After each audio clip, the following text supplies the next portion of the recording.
नमस्कार दोस्तों। हर्षित द्विवेदी एजुकेशन में आप सबका स्वागत है। मेरा नाम है विनीत सागर। आज हम डिस्कस करेंगे चाइना ताइवान रिलेशंस के बारे में। रिसेंटली आपने एक न्यूज सुना होगा, Taiwan scrambles jets against renewed Chinese military activity. Recently Chinese military activity के कारण ताइवान ने भी रिएक्ट किया था। तो इस न्यूज के बारे में देखेंगे। इसके साथ साथ हम ताइवान के बारे में डिस्कस करेंगे, conflict between China and Taiwan, इसके पूरे बैकग्राउंड, इनके जो रिलेशंस रहा है, कैसे इन दोनों अलग हुए थे और कैसे चाइना ताइवान के ऊपर कंट्रोल करना चाहता है, चाइना की जो वन चाइना पॉलिसी है, वो सारी चीज़ें हम डिस्कस करेंगे। And finally India Taiwan relations क्या है, वो सारी चीज़ें हम आज इस वीडियो में डिस्कस करेंगे, जो भी आपका एग्जामिनेशन पर्सपेक्टिव में इंपॉर्टेंट है। तो आगे जाने से पहले लेक्चर पर लाइक का बटन जरूर दबाइएगा। चैनल को अब तक सब्सक्राइब नहीं किया हो तो सब्सक्राइब भी कीजिएगा। हमें सपोर्ट करने के लिए आप चैनल के मेंबर बन सकते हो ज्वाइन बटन के थ्रू। शुरुआत करते हैं दोस्तों। सबसे पहले रीजन न्यूज में क्यों आया था। Taiwan air force scrambled against renewed Chinese military activity. देखिए दोस्तों, ये जो चाइना है ना, ये ताइवान के ऊपर कंट्रोल करना चाहता है। चाइना का कहना यह है ताइवान चाइना का एक पार्ट है, पर ताइवान मानते नहीं है। अब बैकग्राउंड क्या है मैं आपको आगे बताऊंगा। अब न्यूज में क्यों आया है ये बता देता हूं। देखिए, चाइनीज मिलिट्री एक्टिविटी काफी सालों से ताइवान में या ताइवान के आसपास, ताइवान के कंट्रोल में जितने सी एरिया है, जितने आइलैंड्स है, इसके ऊपर रहा है। चाइना यह साबित करना चाहता है कि हमारी कंट्रोल ताइवान के ऊपर है। इसलिए क्या करते हैं, बीच बीच में नेवी वारशिप्स, कभी कभी एयरफोर्स का जेट्स वगैरह भेजते हैं, पेट्रोलिंग करते हैं। तो ताइवान को ये बिल्कुल अच्छा नहीं लगेगा, या कोई भी कंट्री को अच्छा नहीं लगेगा जब दूसरे कंट्री, वो भी एक ऐसा कंट्री जिसके साथ रिलेशंस अच्छा नहीं है, वो अपने जेट्स भेजना, वारशिप्स भेजना, ऐसा बिल्कुल अच्छा नहीं लगेगा। तो ताइवान इतना ज्यादा अभी तक रिएक्ट नहीं किया था, पर रिसेंटली चाइना ने क्या किया, 19 aircraft including a nuclear capable bombers भी भेजा। ठीक है, मतलब ऐसे एयरक्राफ्ट भेजा जो न्यूक्लियर कैपेबल है। तो ताइवान बिल्कुल चुप नहीं रहा। ताइवान ने भी अपना एयरफोर्स को स्क्रैम्बल किया। स्क्रैम्बल किया मतलब मोबिलाइज किया, अपने एयरक्राफ्ट को रेडी किया, टेक ऑफ कराया चाइना के अगेंस्ट फाइट करने के लिए। इसलिए ये काफी न्यूज में आया था। अब देखिए, Taiwan has complain for a year or more of repeated missions by China's air force near the self ruled island. देखिए, ताइवान के पास बहुत सारे आइलैंड्स है। Basically Taiwan group of 166 islands है। ये कौन कौन सा मेजर आइलैंड है मैं आपको आगे बताऊंगा। अब इसमें साउथ वेस्ट एरिया में एक आइलैंड है जिसका नाम है प्रातास आइलैंड। अब जो रीसेंट मिलिट्री एक्टिविटी हुआ है ये प्रातास आइलैंड्स के ऊपर है। The latest Chinese mission involve, देखिए कौन कौन सा फाइटर्स उन्होंने भेजा है। वैसे ये सब हमारे लिए इंपॉर्टेंट नहीं है, बस मैं बता देता हूं। 10J60 4 Su-30 fighters, Su-30 MK तो इंडियन एयरफोर्स के पास भी है, ये आपको पता होगा। as well as 4 H-6 bombers which can carry nuclear weapons and an anti-submarine aircraft। तो इतने सारे लेटेस्ट टेक्नोलॉजी वाला एयरक्राफ्ट, वारशिप्स वगैरह भेजा है। ठीक है, the Chinese aircraft flew in area closer to the Chinese than Taiwanese coast रफली north east of the Pratas. तो बेसिकली जो प्रातास एरिया है, प्रातास कहां पे, मैं आपको आगे बताऊंगा। And there was no immediate comment from China. China ने जब इस तरह की एक्टिविटी हुआ है, ताइवान ने अपने जेट्स को स्क्रैम्बल किया है, पर चाइनीज की तरफ से कोई इमीडिएट कमेंट नहीं आया था। वैसे चाइना क्या बोलेगा, China often mount such missions to express displeasure at something. देखिए, जब भी ताइवान कुछ दूसरे कंट्री के साथ रिलेशंस बनाता है, एक बात मैं आपको बताऊं दोस्तों, ताइवान को आर्म्स सप्लाई करते हैं यूनाइटेड स्टेट्स ऑफ अमेरिका। और रिसेंटली आपने ये भी सुना होगा, यूनाइटेड स्टेट्स ऑफ अमेरिका के कुछ वारशिप्स ताइवान के आसपास जो सीज है ना, उधर पेट्रोलिंग किया था। तो चाइना को ये बिल्कुल अच्छा नहीं लगा था। आपको पता है चाइना और यूएस के बीच में क्या टसल चल रहा है। इसलिए जब भी कोई कंट्री के साथ कोई भी एग्रीमेंट साइन करता है ताइवान, या कोई भी डिप्लोमेटिक रिलेशंस बनाता है, तब चाइना इस तरह की मिलिट्री एक्टिविटीज करते हैं। बस एक वार्निंग टाइप का देते रहते हैं। ठीक है, तो यह है बेसिकली कहानी जो लेटेस्ट न्यूज में आया था। अब हम आगे देखेंगे। अब दोस्तों, ताइवान का मैप आप देख लीजिए सबसे पहले। This is very important for your exams, क्योंकि ताइवान इतना न्यूज में रहा है तो इसके जो जोग्राफिकल लोकेशन है ये भी इंपॉर्टेंट हो जाता है हमारे लिए। देखिए, चाइना का साउथ ईस्टर्न साइड में एक छोटा सा आइलैंड है बेसिकली ताइवान। ताइवान खुद एक आइलैंड है और ताइवान का कैपिटल है ताइपेई। और ताइवान में और एक इंपॉर्टेंट जगह यह है काओक्जियो। आप देखिए आइलैंड्स कौन कौन सा, टोटल वैसे 166 के करीब आइलैंड्स ताइवान के कंट्रोल में हैं, जो छोटे मोटे हैं। अब मेजर आइलैंड्स कौन कौन से हैं, देखिए मार्जू आइलैंड, क्यूमोई आइलैंड, पेनकू आइलैंड, ये तीनों इंपॉर्टेंट हो गया। अब मैंने जो प्रातास आइलैंड की बात की थी ना, ये कहीं इधर आएगा आपका। ठीक है, बेसिकली ताइवान का और चाइना के बीच में जो ताइवान स्ट्रेट है, ये बेसिकली ताइवान स्ट्रेट है। ये ताइवान स्ट्रेट के साउथर्न साइड में आपको मिलेगा प्रातास आइलैंड। ठीक है, और ताइवान के ईस्टर्न साइड में फिलीपींस सी आपको दिख रहा है, साउथर्न साइड में आपको साउथ चाइना सी दिख रहा है। और इधर आसपास में जापान का ryukyu आइलैंड्स भी है। तो ऐसा क्वेश्चन भी आ सकता है, ryukyu आइलैंड्स ताइवान के अंडर है या जापान के अंडर है, तो बता दीजिएगा ये जापान के अंडर आता है। अब देखिए, Taiwan the Republic of China is home to 23 million people, is an island off the southern coast of China that has been governed independently from the mainland China since 1949. तो basically governance जो है independent हो रहा है, China से कोई relation नहीं है, 1949 से यही चल रहा है, पर चाइना ये चाहता है कि ताइवान उसके साथ रहो. Its neighbours include China to the west, Japan to the north east and Philippines to the south. ये भी आप ध्यान दीजिएगा, सारे मैरीटाइम बाउंड्री है, बेसिकली लैंडलॉक कंट्री नहीं है, आइलैंड कंट्री है, तो कोई लैंड बाउंड्री नहीं है किसी कंट्री के साथ, ये भी आप ध्यान दीजिएगा. Taiwan is the most popular state that is not a member of the United Nations and largest economy outside the UN. देखिए ताइवान जो है ये यूनाइटेड नेशंस का मेंबर नहीं है, यूनाइटेड नेशंस का मेंबर एक्चुअली चाइना है, और चाइना का कहना यह है ताइवान भी हमारा पार्ट है.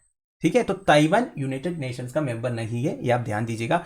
एंड और एक बात है, लार्जेस्ट इकोनॉमी है जो आउटसाइड यूएन है, जितने भी कंट्रीज यूएन में मेंबर्स नहीं है उसमें सबसे लार्जेस्ट इकोनॉमी है ताइवान का. Taiwan is Asia's 5th largest economy, ये भी आप ध्यान दीजिएगा. It is a global leader in chip manufacture and second largest manufacture of IT hardware. देखिए आईटी सेक्शन में या कंप्यूटर सेक्शंस में, कंप्यूटर हार्डवेयर बनाने में या चिप्स जो इंटीग्रेटेड चिप्स होता है आईसीस, ये सब मैन्युफैक्चर करने में ताइवान बहुत आगे है, टेक्निकली बहुत आगे है ताइवान. आपने मेड इन ताइवान वाला काफ़ी चीज़ें देखा होगा जो इलेक्ट्रॉनिक्स रिलेटेड है, तो ये सब के लिए ताइवान बहुत फेमस है. The ROC Taiwan has diplomatic relations with 15 countries. देखिए वैसे ताइवान को यूनाइटेड नेशंस ने ऑफिशियली रिकॉग्नाइज नहीं किया है, फिर भी देखिए ताइवान का डिप्लोमेटिक रिलेशन है 15 कंट्रीज के साथ. अब ये बात ऑब्वियस होगा कि इन 15 कंट्रीज का चाइना के साथ जो रिलेशन है वो इतना अच्छा नहीं होगा, है कि नहीं. अब सब्सटेंशियल टाइज भी है मेनी अदर कंट्रीज के साथ, जैसे Australia, Canada, European union Nations, Japan, New Zealand, even India भी कई सारे बायलैटरल एग्रीमेंट्स किया है ताइवान के साथ, वो हम आगे डिस्कस करेंगे. अब देखिए इसमें लिखा है ROC ताइवान, ROC मतलब रिपब्लिक ऑफ चाइना है, वैसे PRC मतलब क्या है, पीपल्स रिपब्लिक ऑफ चाइना है. इन दोनों में आप कंफ्यूज मत हो जाइएगा. Besides Taiwan has full membership in 38 intergovernmental organisation and their subsidiary bodies including World Trade Organization, Asia Pacific Economic Cooperation, Asian Development Bank, Central American Bank for Economic Integration. ये सारे international institutions में Taiwan is a member other than China. ठीक है, United Nations में member नहीं है तो क्या हुआ, इस तरह की 38 इंटर गवर्नमेंटल ऑर्गेनाइजेशंस में ताइवान एक मेंबर है. अब दोस्तों conflict between China and Taiwan, China and Taiwan के बीच में जो प्रॉब्लम्स है उसका बैकग्राउंड क्या है वो हम ब्रीफली डिस्कस करेंगे. देखिए वैसे बताना है तो बहुत कुछ बताना पड़ेगा, मैं आपको मेजर पॉइंट्स बताऊंगा जो आपको जानना चाहिए. देखिए वर्ल्ड वार सेकेंड के बाद चाइना में 2 पॉलिटिकल पार्टीज फॉर्म हुए, एक है कुओमिंटांग और the Republic of China nationalist, दूसरा है the world famous Chinese communist party CCP the communist. आप देखिए इन दोनों के आइडियोलॉजीज मिलते नहीं थे. इन दोनों के बीच में 1949 में सिविल वार स्टार्ट हुआ. सिविल वार मतलब छोटा मोटा कोई वार नहीं, एक्चुअली वायलेंट फाइट हुए थे. अब क्या हुआ, ये जो रिपब्लिक ऑफ चाइना नेशनलिस्ट है ये मेनलैंड छोड़ छाड़ के ताइवान आ गया, और ताइवान के ऊपर और नियर बाई पेनकू, किनमेन, मार्जू, ये सब माइनर आइलैंड्स को वो कंट्रोल करने लग गया. ये बोला कि हम अभी इधर एक सॉवरेन गवर्नमेंट बनाएंगे, आपका आपका अपना अपना. इस तरह वो शांति से ताइवान आ गया था. पर चाइना क्या बोलता है, ताइवान भी हमारा है, ये आप भी हमारे साथ जुड़ जाओ. पर ताइवान कभी भी चाइना के साथ मिलना नहीं चाहते थे. आप देखिए थोड़ा सा और बैकग्राउंड बताने से, ROC which asserted control of Taiwan in 1945 had ruled mainland China and claimed sovereignty over Outer Mongolia, Tannu Uriankhai before losing the Chinese civil war. देखिए ये जो सिविल वार शुरू होने से पहले ना दोस्तों, ये जो रिपब्लिक ऑफ चाइना ये काफी पुराना पार्टी थी, और ये जो रिपब्लिक ऑफ चाइना है इनको ताइवान के ऊपर भी कंट्रोल था, मेनलैंड चाइना के ऊपर भी कंट्रोल था, एंड जो आउटर मंगोलिया जो अभी का मंगोलिया है उसके ऊपर भी कंट्रोल था, एंड तनु उरियान खाई अभी ये तुवा रशिया का पार्ट है, इसके ऊपर भी कंट्रोल था before losing the Chinese civil war to the Communist Party of China. ठीक है, तो आप सोच सकते हो जो रिपब्लिक ऑफ चाइना इतनी बड़ी पार्टी थी, इतने सारे एरियाज के ऊपर वो राज करते थे, पर ये सिविल वार हारने के बाद इनको अपना गवर्नमेंट रिलोकेट करना पड़ेगा, and the capital city from Nanjing to Taipei as the temporary capital in December 1949. तो देखिए रिपब्लिक ऑफ चाइना जो इतना बड़ा एरिया के ऊपर राज करते थे, 1949 में सिविल वार हारने के बाद ये ताइपे आ गया. ठीक है दोस्तों, and the communist establish new government on the mainland as People's Republic of China. तो तब से China People's Republic of China है, and Taiwan and nearby जो माइनर आइलैंड्स है वो रिपब्लिक ऑफ चाइना है. Since ROC lost its United Nations seat as China in 1971, replaced by the PRC. तो देखिए एक्चुअल चाइना वाला जो नाम है ये ले गया पीपल्स रिपब्लिक ऑफ चाइना, तो यूनाइटेड नेशंस का जो सीट है वो भी निकल गया. Most sovereign states have switched their diplomatic recognition to the PRC, recognized as PRC. तो मैक्सिमम जो कंट्रीज है उन्होंने क्या किया, अपना जो डिप्लोमेटिक रिकग्निशन है या डिप्लोमेटिक रिलेशंस है ये सब चाइना को दे दिया, जो actually people Republic of China है। इसलिए यूनाइटेड नेशंस में ताइवान का कोई मेंबरशिप नहीं है। यूनाइटेड नेशंस के हिसाब से भी चाइना जो है वन चाइना है, मतलब जितने भी एरिया चाइना बोलता है ना अपना है, वो चाइना का ही है। वैसे आपको पता होगा यूनाइटेड नेशंस का भी जो स्टैंड है वो डबल स्टैंड है, ठीक है। चाइना कुछ भी करते वो कुछ बोलते नहीं है। एक तो चाइना P5 मेंबर्स में एक है, परमानेंट सीट है उनका, ठीक है, उनका अपना वीटो पावर है। तो कभी भी यूनाइटेड नेशंस जो है चाइना कुछ भी करते हैं ना, ज़्यादा मुंह नहीं खोलते हैं। आपको पता होगा ये जो 1948 में जब चाइना इंडिपेंडेंट हुआ था बेसिकली, तभी चाइना इसके बाद जो तिब्बत के ऊपर कंट्रोल किया है, यूएन ने कुछ बोला है? अभी तक कुछ नहीं बोला है, ठीक है। पर 1948 में जब इसराइल पैलेस्टीन इशू हुआ था तब यूएन बड़ा भाई बन के आए थे उधर प्रॉब्लम शुरू करने के लिए। पर चाइना इतनी साल में इतना कुछ टेरिटरीज एनेक्स किया है, तिब्बत को पूरा एनेक्स किया, इतना बड़ा कंट्री था, इतना पीसफुल कंट्री था, उसको भी एनेक्स किया। यूनाइटेड नेशंस ने कुछ बोला है यार? बोला भी तो ऐसे ही नाम के लिए बोला होगा। इसलिए मैं बोल रहा हूं ये जो यूनाइटेड नेशंस है ना, ये भी बस एक नाम के लिए रखा हुआ है। अब चाइना ताइवान रिलेशंस बैकग्राउंड में और भी कुछ है। China has claimed Taiwan through its one China policy since the Chinese Civil War forced the defeated Kuomintang और nationalist। ये तो मैंने आपको बता दिया, चाइना तब से वन चाइना पॉलिसी लेके आया, मतलब जितने भी एरिया चाइना के आसपास है वो सब हमारा है। वैसे देखा जाने से China is Taiwan top trading partner with trade two totalling $226 billion in 2018। Taiwan runs a large trade surplus with China, ठीक है। एक्चुअली चाइना और ताइवान को कंट्रोल करेगा ना दोस्तों, इनका ट्रेड सरप्लस चलता है, मतलब ताइवान का एक्सपोर्ट ज्यादा है चाइना में। तो इसलिए चाइना ये चाहता है ताइवान भी अपने साथ हो जाओ, अब तो रिच है ही और रिच हो जाएंगे China. While Taiwan is self-governed and de facto independent, it has never formally declared independence from the mainland. Under the one country, two system formula, Taiwan would have the right to run its own affairs. A similar arrangement is used in Hong Kong. देख अभी के लिए क्या है, अभी के लिए basically ये है ताइवान सेल्फ गवर्नड है, अपना प्राइम मिनिस्टर है, अपना मिनिस्टर से सब कुछ है। और एक बात ये है, it has never formally declared independence from mainland. Formally कभी ये डिक्लेयर नहीं किया ताइवान कि हम इंडिपेंडेंट कंट्री है, चाइना से अलग है करके, पर वैसे तो है ऐसा ही। अब जो पॉलिसी चला ना दोस्तों चाइना का, मतलब ताइवान के ऊपर, वो ये है वन कंट्री टू सिस्टम्स। मतलब कंट्री एक ही है, ताइवान चाइना एक ही कंट्री चाइना के हिसाब से, पर दो सिस्टम होगा। जैसे वो हांगकांग जो है पहला ब्रिटिश टेरिटरी था, हांगकांग भी तो चाइना के पास है, पर हांगकांग में भी ऐसा ही है। चाइना का कहना है वन कंट्री है पर टू गवर्नमेंट टू सिस्टम, अपना सिस्टम उधर चलेगा पर सॉवरेनिटी जो है चाइना का है।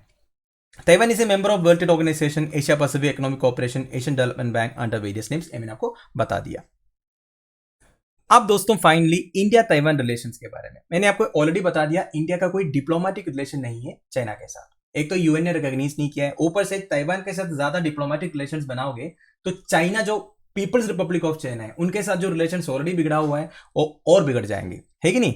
1995 से 2014 तक देखोगे ना, इंडिया एंड ताइवान के बीच में जो ट्रेड टर्नओवर है that has grown from $934 million to $5.91 billion. तो ट्रेड तो अच्छा खासा चल रहा है इंडिया एंड ताइवान के बीच में। आप देखिए टेक्नोलॉजी में, साइंस एंड टेक्नोलॉजी के फील्ड में there are more than 30 ongoing government funded joint research projects. India and China के बीच की बात कर रहा हूं कि 30 से ज्यादा बाइलैटरल एग्रीमेंट्स या रिसर्चेस है ये साइंस एंड टेक्नोलॉजी के फील्ड में। अगस्त 2015 Taiwan based Foxconn, one of the largest hardware manufacturers in the world, announced an investment of $5 billion in India। देखिए ताइवान बेस्ड एक Foxconn करके कंपनी है, हार्डवेयर मैन्युफैक्चर से, इन्होंने इंडिया में $5 बिलियन का इन्वेस्टमेंट अनाउंस किया था। एंड इंडिया एंड ताइवान 2018 में एक बाइलैटरल इन्वेस्टमेंट एग्रीमेंट साइन किया था। India Taiwan trade trades have been expanded as Taiwanese firms are prominent investors in India. Taiwanese firms मतलब ताइवान से काफी सारे फर्म्स जो है इंडिया में ऑलरेडी इन्वेस्ट कर बैठा है और भी करेंगे, ठीक है। And Taiwan has long been a world leader in high tech hardware manufacturing. ये मैंने बता दिया आपको। देखिए हमारी दुनिया में एक एक कंट्री या एक एक रीजन का एक स्पेशलिटी रहता है। आप देखिए ये जो ताइवान है ये हार्डवेयर मैन्युफैक्चरिंग में, चिप मैन्युफैक्चरिंग में बहुत एक्सपर्ट्स हैं। अब इंडिया की बात करें तो इंडिया किस में एक्सपर्ट है? इंडिया स्पेस साइंस में, हमारी ISRO काफी अचीवमेंट्स किया है, तो स्पेस साइंस में इंडियंस जो है बहुत स्मार्ट है। वैसे आप नासा का भी देखोगे, नासा में करीब 35% से ज्यादा इंडियन साइंटिस्ट काम कर रहा है, तो आप समझ सकते हो ना स्पेस साइंस में इंडिया मास्टर है। अगर आप मिसाइल की बात करें, मिसाइल टेक्नोलॉजी की, तो इसराइल मास्टर्स है कि नहीं। और आप एविएशन की बात करें, एयरप्लेन्स बनाने में रशिया मास्टर है। तो इसी तरह एक एक रीजन एक एक फील्ड में एक्सपर्ट्स हैं। ये तो मुझे लगा है, बस मैंने आपको बता दिया। वैसे देखिए, हाईटेक हार्डवेयर मैन्युफैक्चरिंग या चिप मैन्युफैक्चरिंग में ताइवान मास्टर है। And Taiwan's agro technology and food processing technology can also be very beneficial for India's agriculture sector. Taiwan ने एग्रीकल्चर सेक्टर्स में भी काफी नया टेक्नोलॉजीज लेके आया है, फूड प्रोसेसिंग सेक्टर्स में टेक्नोलॉजी लेके आया है जो इंडिया के लिए बेनिफिशियल हो सकता है। And both sides have also expanded educational exchanges also, ठीक है, after a mutual degree recognition agreement in higher education was signed in 2010। ये थोड़ा पुराना न्यूज़ है, फिर भी मैं एक अवेयरनेस के लिए बता रहा हूँ। इंडिया एंड चाइना के बीच में काफ़ी सारे फील्ड्स में इस तरह की कोऑपरेशन हुआ है, पर कोई डिप्लोमेटिक रिलेशंस कुछ पॉलिटिकल रीजंस की वजह से इंडिया एंड ताइवान के बीच में नहीं है, बस यही है।